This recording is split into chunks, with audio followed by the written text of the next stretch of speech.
Bonjour, bienvenue, merci de nous retrouver comme chaque jour pour l'info en BRI. Nous sommes le 27 octobre, c'est lundi, voici le journal et à la une aujourd'hui, c'est le retour sur la mobilisation émouvante et impressionnante à La Châtre samedi contre les licenciements chez Fenwal. 7000 personnes ont défilé dans les rues, salariés, élus, population.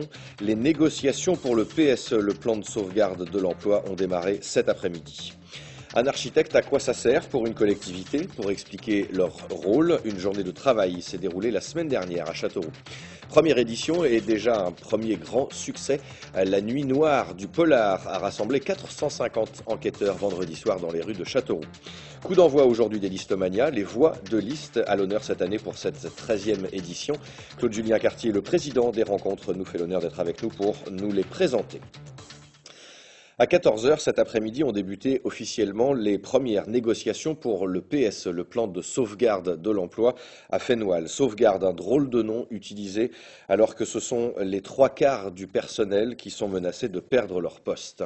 Samedi, ils ont voulu frapper fort et la mobilisation a été sans précédent. 7000 personnes ont défilé dans les rues de La Châtre. Population, élus, commerçants, tous concernés par cette catastrophe sociale dans une ambiance solennelle et très émouvante. Sur place, le reportage de Laurent Mabed.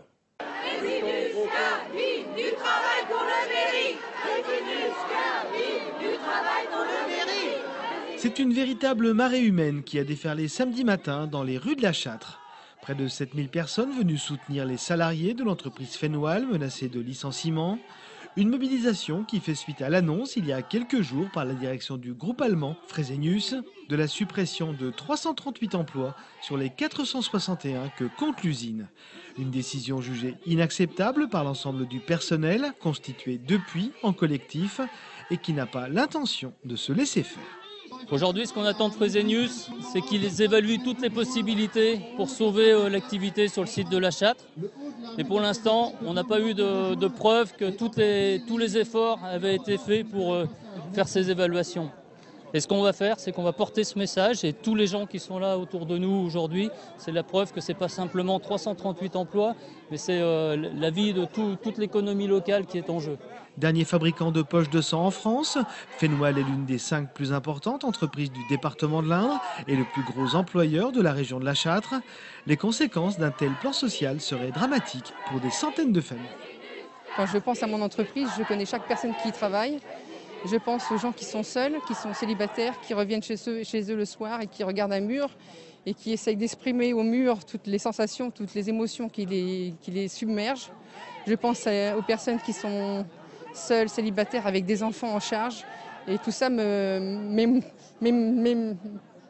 fortement parce que je sais que je suis pas j'ai une situation qui est plus confortable que ces personnes-là et ça me travaille beaucoup la nuit parce que c'est du collectif, c'est pas d'individualisme et c'est ce qui fait notre force aujourd'hui.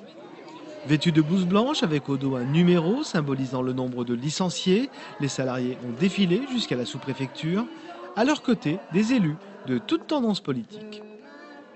L'objectif, c'est qu'il faut que les dirigeants du groupe allemand Fresenius Kabi, qui est un groupe très florissant, qui fait 1 milliard d'euros de bénéfices nets l'année dernière, il faut que ces dirigeants comprennent qu'ils n'ont pas le droit de tuer, si je puis dire, 338 familles brutalement, comme ils le font, alors même qu'ils ont les moyens de trouver d'autres solutions de production industrielle pour ce site majeur du bassin de vie de La Châtre. Et donc on va se battre jusqu'au bout.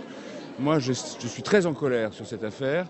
Je considère qu'on a été berné pour l'instant. J'espère que le dialogue qu'on a essayé de renouer va se maintenir.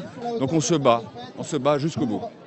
Derrière le cas Fenwal, c'est surtout une méthode qui est dénoncée, celle qui permet à un groupe qui emploie 170 000 personnes dans le monde de délocaliser ou supprimer en toute impunité des lignes entières de production. Il y a des solutions juridiques, nous allons essayer d'en trouver, mais effectivement, il y a une loi à l'heure actuelle qui est la loi Florange, mais que l'on peut détourner finalement assez facilement. Donc il faudrait une loi plus forte, mais je suis persuadée qu'il faudrait une loi européenne. Il faudrait l'inclure dans les traités parce que la concurrence libre et non faussée, elle a des limites humaines. Et on ne peut pas continuer à sacrifier l'humain par rapport à des comportements économiques qui sont délictueux. Mardi, une délégation du personnel doit se rendre à Paris où elle sera reçue par Michel Sapin, le ministre des Finances. Une étape de plus dans le long processus qui les attend s'ils veulent parvenir à faire plier le géant allemand.